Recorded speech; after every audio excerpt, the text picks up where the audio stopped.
Hello everyone, this is Jouke Elsinga of the Pure Gospel on the Flat Earth, and today I want to talk with you about spiritual blindness and Christianity. As some of you might know, I grew up as a son of a Protestant pastor and used to attend church services every Sunday. But at a certain moment I just discovered that certain kind of things, certain teachings were off. And it's not good to hold on to lies, and that is why I felt compelled to ultimately abandon that community. So there I just thought by myself, what should I do right now? Because obviously I despised the secular, worldly people around me with their filthy, disgusting practices and the sexual immorality, the filthy talk, all this kind of stuff. So I just figured, what should I do right now? But the Most High, He taught me all kinds of things, and I grew spiritually. And what I noticed is that the people who are part of Christianity are just unable to hear the plain words of Jesus.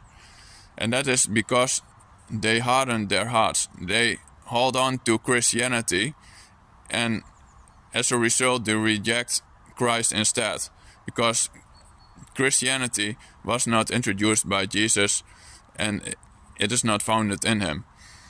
And when people do this, then they really run the risk of being spiritually blinded. And we saw this in the Old Testament already in the case of the Pharaoh.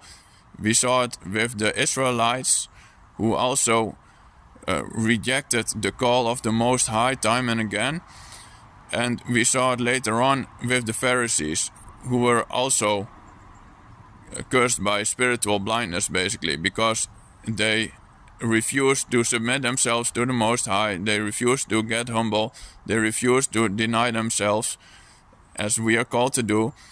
And that is why God allowed them to get a hardened heart. He basically cursed them with a hardened heart and with spiritual blindness. We see it right now also with people who are part of Christianity, who for some reason are able to hear the words of the Pharisees, but they are unable to hear the plain teachings of Jesus. For instance, the Pharisees told Jesus that only God can forgive sins, and Jesus tells us plainly that we have to forgive each other sins. So don't fall for this trap